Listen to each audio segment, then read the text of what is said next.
So if you start in the game without anything and you get your first spaceships, even if then later you have a larger spaceship, you can keep the smaller one into the big mothership. That's the same thing for the crew.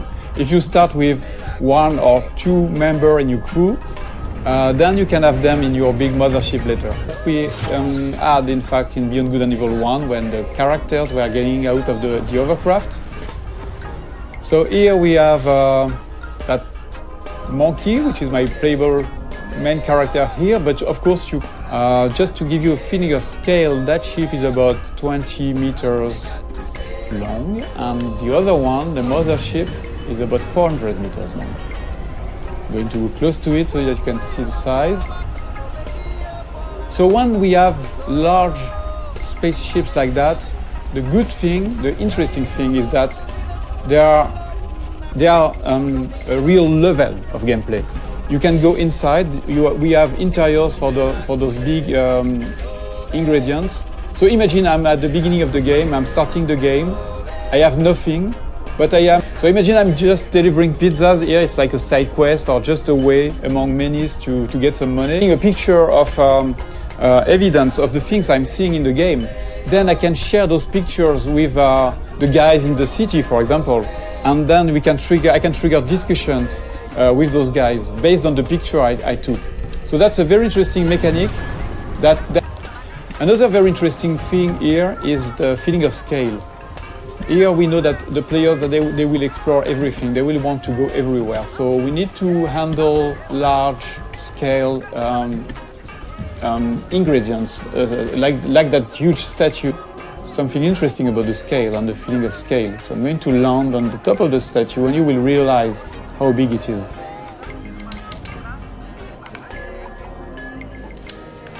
So here we have a wonderful vista. And you can really notice and understand the feeling of scale when you look at that little monkey on top of the big statue. This is just a part of the head of the statue and you're already very small. And it's very interesting to understand the scale of things. In fact, that statue, which is big, is just into a big city that is very small, in fact, compared to the continent here, the size of that big island, and which is a small part of a big planet. So you realize that you are just a little dot on that big planet, which is in fact just a small planet around a bigger one, which is a small dot in the big universe. It's not exactly a sunset made by artists. It's really the combinations of physical ingredients, you know, the light that is changing depending on the atmosphere. So you can see here the different colors. And the fact that, of course, the planet is rotating around in space, around the big planet.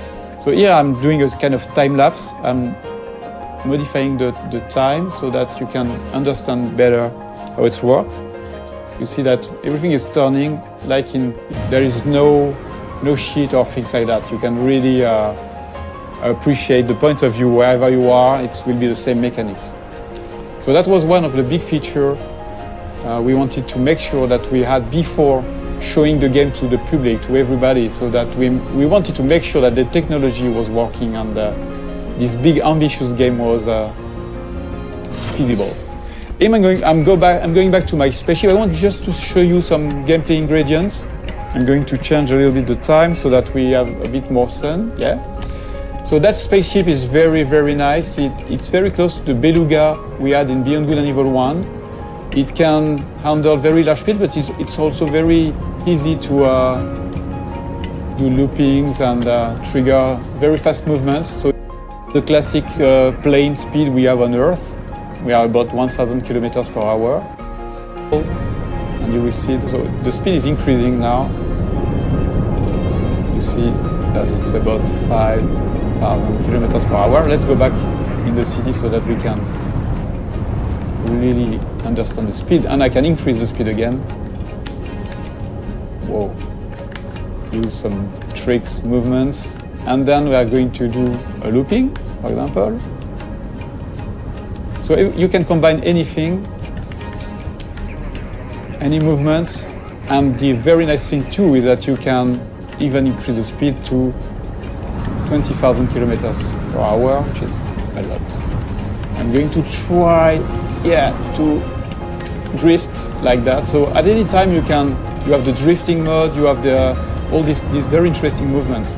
But of course, the biggest things you want to do in this kind of situation is to go in space. So let's trigger higher speed.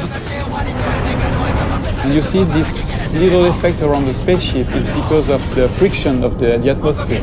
If I don't increase my speed, there is no reason to have more friction. But if I'm increasing the speed, you will see that the effect is stronger. And same thing, if I'm going very, very fast. So depending on the quantity of atmosphere, you can have a stronger effect. Until you start burning. But you see, with those very high speed, you can really travel very, very far and very fast. Just changing the time of the simulation so that we can appreciate a wonderful view in space. So if I decide to go on this planet or the satellite,